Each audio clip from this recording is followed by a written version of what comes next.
로마서 5장에서 바울은 아담 안에 있는 인간을 매우 심각하게 묘사합니다. 특히 아담과 그리스도를 대조하면서 아담 안에 있는 인간의 상태를 이렇게 설명합니다. 죄가 한 사람 아담을 통해 세상에 들어왔다고 말합니다. 12절에 그러므로 한 사람으로 말미암아 죄가 세상에 들어오고 죄로 말미암아 사망이 들어왔나니 이와 같이 모든 사람이 죄를 지었으므로 사망이 모든 사람에게 이르렀느니라 했습니다. 아담의 불순종의 범죄를 통해 죄가 인류에게 들어왔고 그 결과 사망이 모든 사람에게 이르렀다고 선언합니다. 즉 아담의 죄가 모든 인류에게 영향을 미쳤다는 연대 책임과 함께 아담이 인류의 대표성을 전제로 하고 있습니다. 그러니까 단지 아담만이 죄인이라는 것이 아니라 아담 안에서 모든 사람이 죄를 지은 것이 되었다는 것입니다. 그 결과 모든 인류가 죄 아래 놓였고 그 증거로 모두 죽음이라는 현실을 피할 수 없게 되었다는 것입니다. 그리고 율법이 있기 전에도 죄는 세상에 있었습니다. 율법은 나중에 모세 때에 주어졌습니다. 모세의 율법이 주어지기 전에도 사람들은 죽었습니다. 그것은 율법을 어겨서가 아니라 아담의 죄 때문에 이미 사망의 권세 아래 있었기 때문입니다. 13, 14절에 죄가 율법 있기 전에도 세상에 있었으나 율법이 없었을 때에는 죄를 죄로 여기지 아니하였느니라. 그러나 아담으로부터 모세까지 아담의 범죄와 같은 죄를 짓지 아니한 자들까지도 사망이 왕노릇하였나니 아담은 오실 자의 모형이라 했습니다. 여기서 아담은 오실 자의 모형이라고 하므로 아담을 인류 전체에 영향을 미치는 대표자로 말하고 예수 그리스도를 구속의 대표자로 말씀하고 있습니다. 그리고 아담의 죄는 모든 사람을 정죄 아래 두었고 그 결과로 모든 사람을 사망으로 이끌었습니다. 그래서 16절에 또 이 선물은 범죄한 한 사람으로 말미암은 것과 같지 아니하니 심판은 한 사람으로 말미암아 정죄에 이르렀으나 은사는 많은 범죄로 말미암아 의롭다 하심의 이름이니라 했습니다. 아담의 행위가 단지 개인적인 문제가 아니라 모든 인류에게 정죄를 가져온 역사적 전환점이 되었습니다. 이런 관점으로 인간을 이해해야 인간 상황에 대한 정확한 인식을 가질 수 있는 것입니다. 아담의 죄로 인해 사망이 전 인류에게 들어왔다는 것은 인간 운명에 관한 중요한 사실입니다. 17절에 한 사람의 범죄로 말미암아 사망이 그 한 사람을 통하여 왕 노릇하였은즉 더욱 은혜와 의의 선물을 넘치게 받는 자들은 한 분 예수 그리스도를 통하여 생명 안에서 왕 노릇하리로다 했습니다. 죄로 인한 사망은 단순한 결과가 아니라 왕처럼 인간을 지배하게 됩니다. 아담 안에 있는 자들은 사망의 권세 아래 지배당하는 상태라는 것입니다. 아담 안에 있는 인간은 죄의 지배 아래 있고 사망과 정죄의 심판 아래 있는 상태입니다. 이는 바울이 인간의 구원이 왜 전적인 은혜여야 하는지를 설명하기 위한 전제로 사용됩니다. 이 어두운 배경을 제대로 파악해야 그리스도의 복음의 가치를 이해할 수 있는 것입니다.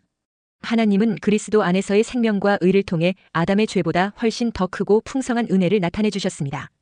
이렇게 아담 안에서 모든 인간이 사망이 왕노릇하는 죄의 종이 되어 있다는 사실이 파악되어야 스스로 구원이 불가능한 상태를 알 수 있습니다.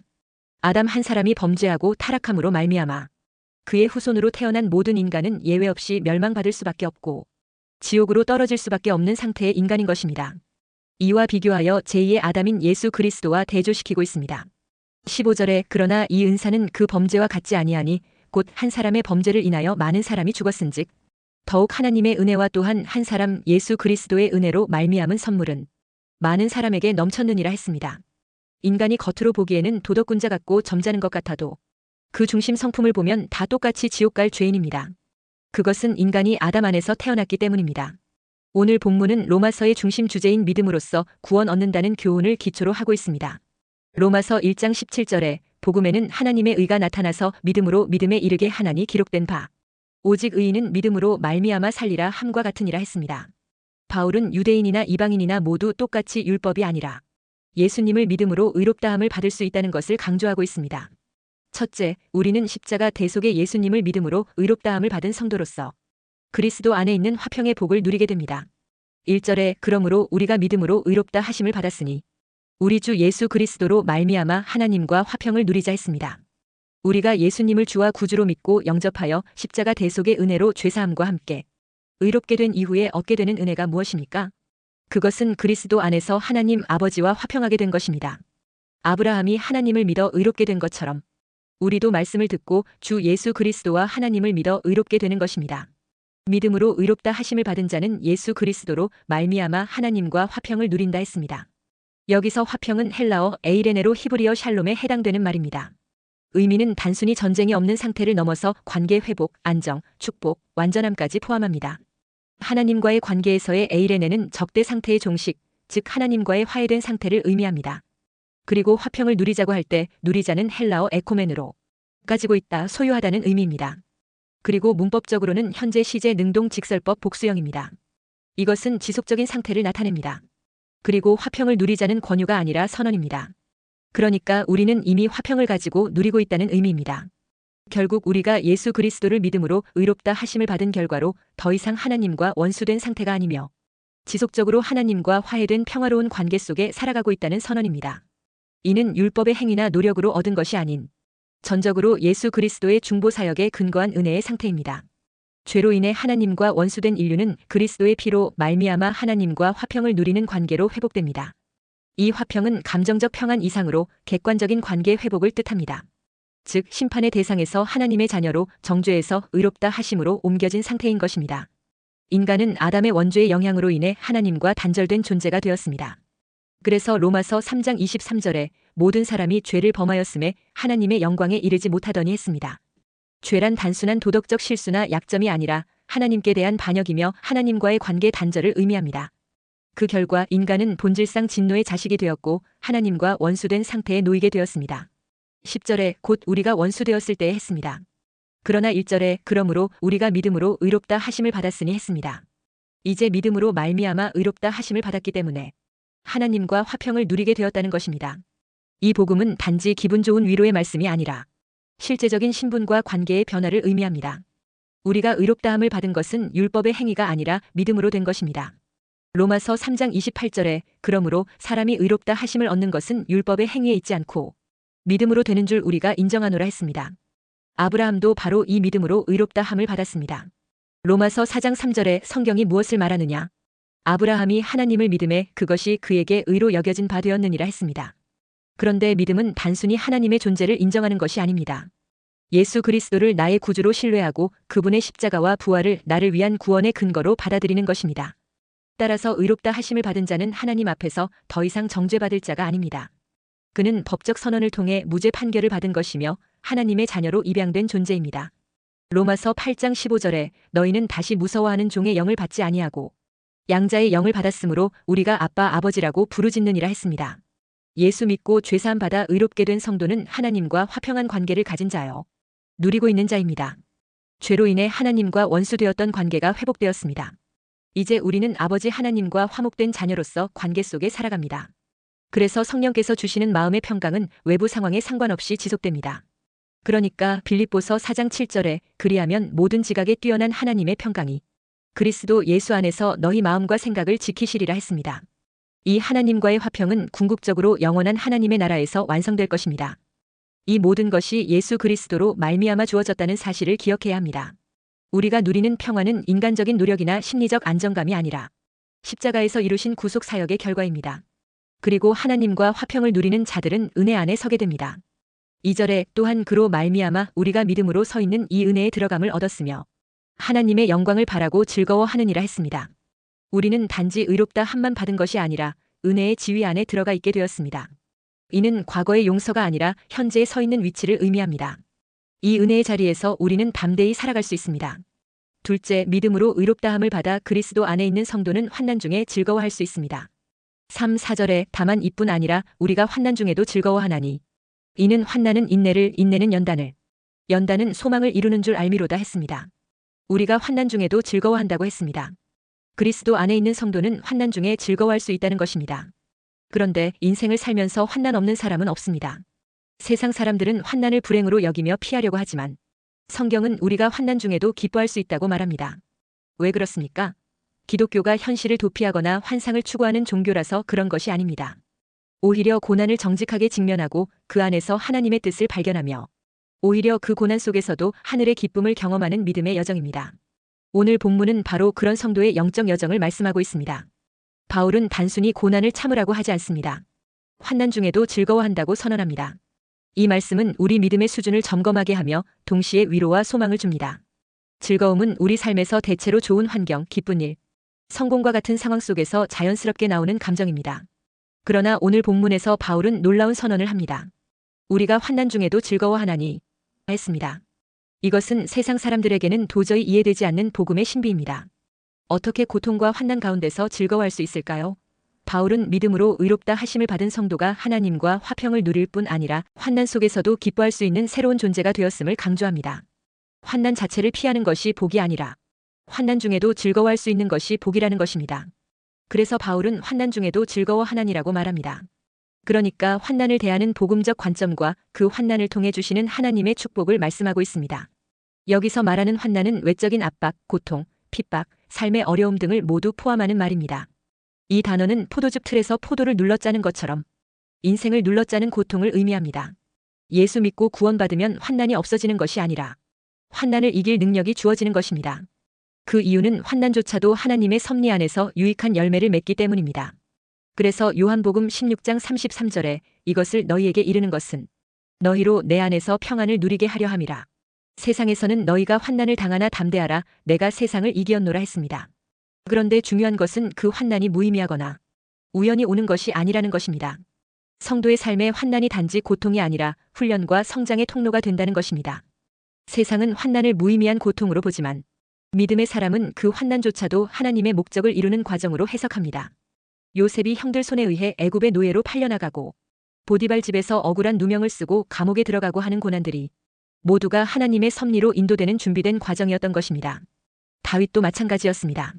다윗이 사무엘을 통하여 장차 이스라엘의 왕으로 기름 부음 받은 이후부터 사울 왕에 의해 극심한 고난을 겪습니다. 그러면서 인내와 리더십을 배우게 됩니다. 이렇게 하나님께서는 성도의 삶에 허락하신 환난과 고통을 통해 의도적인 목적을 이루어 가십니다.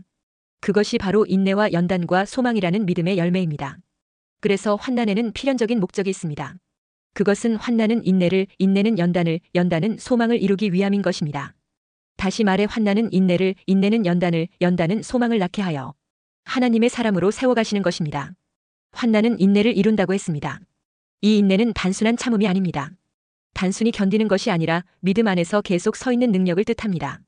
믿음의 끈을 놓지 않고 끝까지 하나님을 신뢰하며 견디는 능력을 말합니다. 고난은 우리의 자아를 깨뜨리고 하나님만을 바라보게 만드는 능력의 통로가 되는 것입니다. 사실 인내는 쉽게 얻어지지 않습니다. 그것은 환난의 훈련을 통해 길러지는 영혼의 근육입니다. 환난은 우리의 성격을 단련하고 쉽게 흔들리지 않는 신앙의 뿌리를 내리게 합니다. 인내는 하루아침에 만들어지지 않습니다. 고난과 시간 속에서 다듬어집니다. 그리고 인내는 연단을 이룬다고 했습니다. 욥기 23장 10절에 그러나 내가 가는 길을 그가 아시나니 그가 나를 단련하신 후에는 내가 순금같이 되어 나오리라 했습니다. 연단은 연금술처럼 불 속에서 금속을 순수하게 만드는 과정을 의미합니다. 믿음의 정금처럼 인내를 통해 참된 성품과 신앙의 실체가 드러납니다. 연단을 거친 성도는 위선과 거짓이 아니라 하나님 앞에서 진실한 자가 됩니다. 불순물을 제거하고 순수함을 이루어가는 과정입니다. 하나님은 우리를 능력 있는 믿음의 사람으로 빚어가기 위해 연단하십니다. 연단은 마치 금을 불에 달고 순금으로 만드는 것처럼 고난을 통과하며 믿음은 정결해지고 진짜와 가짜가 구분됩니다. 그리고 연단은 소망을 이루는 줄 알미로다 했습니다. 여기서 말하는 소망은 단순한 바람이나 기대가 아닌 하나님의 약속을 확신하는 믿음의 열매입니다. 고난 속에서 연단을 경험한 자는 하나님의 신실하심을 체험하며 장차 완성될 하나님의 나라를 더 간절히 사모하게 됩니다. 이런 사람은 세상적인 소망에 흔들리지 않고 하늘의 영광에 뿌리를 둔 소망을 품고 살아갑니다. 연단을 통해 하나님을 더 깊이 경험하게 되면 확실한 소망이 생깁니다. 이 소망은 단순한 바람이나 기대가 아니라 확신에 찬 미래에 대한 믿음입니다. 우리의 소망은 이 세상이 아닌 하나님의 나라와 영광에 기초한 소망입니다. 5절에 소망이 우리를 부끄럽게 하지 아니함은 우리에게 주신 성령으로 말미암아 하나님의 사랑이 우리 마음에 부은 바 됨이니 했습니다. 환난과 인내와 연단을 통한 이 소망은 부끄럽게 하지 않는다고 했습니다. 하나님께서 주시는 소망은 결코 우리를 실망시키지 않습니다. 세상 소망은 흔히 실망으로 끝나지만 하나님의 소망은 영원한 보장을 동반합니다. 세상의 소망은 종종 실망으로 끝납니다. 그러나 하나님이 주시는 소망은 반드시 이루어지는 소망입니다. 그 이유가 무엇입니까? 그것은 성령이 보증하시기 때문입니다. 하나님의 사랑이 성령으로 말미암아 우리 마음에 부어졌기 때문입니다. 여기서 우리에게 주신 성령으로 말미암아 하나님의 사랑이 우리 마음에 부은 바 됨이니 했습니다. 성령은 우리에게 하나님의 사랑을 부으시는 분입니다. 이 동사는 아낌없이 쏟아붓다는 의미로 하나님께서 우리 마음에 확실한 사랑의 증거를 주셨다는 뜻입니다. 성령은 단지 감정적인 위로자가 아니라 우리 안에 내주하셔서 하나님의 사랑을 확증해 주시는 분입니다. 환난 속에서도 하나님이 나를 버리지 않으셨다는 체험을 주십니다. 그리고 연단 중에도 하나님이 나를 붙드시고 있다는 확신이 들게 만듭니다. 바로 이런 것이 소망이 부끄럽지 않게 되는 근거입니다. 하나님은 고난 중에도 우리를 사랑하시며 오히려 그 사랑은 고난 가운데 더욱 깊이 체험되는 것입니다. 이 사랑이 진짜임을 알게 되는 순간 우리는 부끄러워하지 않고 당당히 소망 가운데 살아갈 수 있습니다. 환난 시 우리에게 주신 성령으로 말미암아 하나님의 사랑이 우리 마음에 부은받는다는 것은 그 환난 가운데 성령께서는 우리 마음에 우리가 하나님의 자녀라는 사실을 끊임없이 확신시켜 주신다는 것입니다. 이렇게 환난 중에 성령께서 주시는 위로와 평강은 세상이 줄 수 없는 선물인 것입니다. 그러므로 성도는 고난이 올 때 피하려고만 하지 말고 신앙의 눈으로 해석하시기 바랍니다. 고난은 하나님이 나를 버렸다는 증거가 아니라 하나님이 나를 다듬고 계신다는 증거입니다. 이렇게 환난과 문제 가운데서도 성령께서 세밀히 간섭하시는 분이십니다. 그리고 성령님은 단지 감정이 아니라 우리 안에 실제로 역사하는 하나님의 임재입니다. 그러므로 고난 중에 낙심될 때 성령께 주님의 사랑을 내 마음에 부어주소서라고 기도하시기 바랍니다. 성령님은 우리를 인내와 연단과 소망으로 이끄시는 분이십니다. 그러므로 작은 일에 불평하지 말고 인내를 연습해야 합니다. 인내는 훈련을 통해 성장합니다. 성경을 통해 하나님의 약속을 붙들고 믿음으로 반응하는 습관을 들이는 것이 인내의 연습입니다. 이렇게 하나님께서 우리에게 고난을 허락하시는 이유는 분명합니다. 그것은 단순한 고통을 넘어 인내를 낳고 인내는 연단은 흔들릴 수 없는 소망을 주기 위해서입니다. 그 소망은 우리가 죽을 때까지도 변하지 않으며 성령으로 말미암아 하나님의 사랑을 깊이 체험하게 하는 은혜의 문이 됩니다. 그러므로 문제와 시련 앞에 이렇게 고백하시기 바랍니다. 나는 환난 중에도 기뻐합니다. 왜냐하면 그 환난이 하나님의 사랑을 더 깊이 알게 하기 때문입니다. 우리는 그리스도 안에서 환난 중에도 즐거워할 수 있는 복을 받은 자들입니다. 이 복된 믿음으로 오늘을 이기시고 내일을 소망 가운데 걸어가시는 여러분이 되시기를 주의 이름으로 축원합니다. 셋째, 믿음으로 의롭다함을 받아 그리스도 안에 있는 성도는 항상 십자가 사랑 안에 거해야 합니다. 6절에 우리가 아직 연약할 때에 기약대로 그리스도께서 경건하지 않은 자를 위하여 죽으셨도다 했습니다. 나에게 무슨 값어치가 있다고 나를 위해서 예수 그리스도께서 십자가에 달려 돌아가셨다는 것입니까? 나 같으면 타인을 살리기 위해 대신 목숨을 내놓을 수 있겠습니까? 세상에 혹 있을 수는 있겠지만 아주 드문 일일 것입니다. 7절에 의인을 위하여 죽는 자가 쉽지 않고 선인을 위하여 용감히 죽는 자가 혹 있거니와 했습니다. 그런데 나를 살리기 위해 선뜻 목숨을 내놓으신 분이 계십니다. 8절에 우리가 아직 죄인 되었을 때에 그리스도께서 우리를 위하여 죽으심으로 하나님께서 우리에 대한 자기의 사랑을 확증하셨느니라 했습니다. 하나님께서 우리 죄인들을 얼마나 사랑하시는지 당신의 하나밖에 없는 예수 그리스도를 십자가에 내어주심으로 말미암아서 우리 인간들에 대한 하나님의 사랑을 확증해 주셨습니다. 우리가 하나님 앞에서 의롭다고 인정을 받은 것은 우리가 잘나서가 아닙니다. 우리가 의로워서 그런 것은 더더욱 아닙니다. 우리가 의롭다고 인정을 받은 것은 오직 예수님의 십자가 대속의 죽음으로 말미암은 은혜인 것입니다. 그러므로 이제 예수 그리스도를 믿음으로 말미암아 하나님으로 더불어서 화평을 누리시기 바랍니다. 예수님을 믿음으로 모든 죄를 사함받고 의롭다함을 얻어 하나님의 영광에 나아가는 복을 누리시기 바랍니다. 우리는 인류의 조상 아담의 원죄와 우리가 지은 자범죄로 인하여 하나님의 심판을 받아 지옥에 갈 죄인들이었습니다. 그러니까 태어나면서부터 우리는 죄인입니다. 뿐만 아니라 거짓말이나 도적질이나 살인이나 간음 이런 죄들을 얼마나 많이 짓고 있습니까? 그렇기 때문에 하나님의 은혜와 사랑이 아니고는 인간이 죄의 심판을 벗을 수가 없습니다. 그래서 하나님의 사랑이 우리를 심판하시는 대신에 하나님의 아들 예수님을 십자가에 못 박도록 내주셨습니다. 이 십자가는 우리를 구원하시는 하나님의 사랑의 표입니다. 로마서 3장 23절 24절에 모든 사람이 죄를 범하였음에 하나님의 영광에 이르지 못하더니 그리스도 예수 안에 있는 속량으로 말미암아 하나님의 은혜로 값없이 의롭다 하심을 얻은 자 되었느니라 했습니다. 하나님의 사랑은 우리의 죄악을 예수 그리스도에게 다 옮기셨습니다. 이사야 53장 6절에 우리는 다 양 같아서 그릇 행하여 각기 제 길로 갔거늘 여호와께서는 우리 모두의 죄악을 그에게 담당시키셨도다 했습니다. 그러니까 예수님의 피로 우리는 죄 사함을 받았습니다. 에베소서 1장 7절에 우리는 그리스도 안에서 그의 은혜의 풍성함을 따라 그의 피로 말미암아 속량 곧 죄 사함을 받았느니라 했습니다. 그래서 10절에 곧 우리가 원수 되었을 때에 그의 아들의 죽으심으로 말미암아 하나님과 화목하게 되었은즉 화목하게 된 자로서는 더욱 그의 살아나심으로 말미암아 구원을 받을 것이니라 했습니다. 예수님은 우리 죄를 씻어주시기 위해 십자가에서 죽으셨습니다. 예수님은 우리에게 의의 옷을 입혀주시기 위해 부활하셨습니다. 우리가 하나님 앞에 거룩하고 흠이 없고 책망할 것이 없는 사람으로 서게 되는 것은 십자가의 은혜 때문입니다. 이 구원의 은혜로 인하여 항상 하나님 안에서 즐거워하고 기뻐하며 믿음으로 살게 되시기를 주의 이름으로 축원합니다.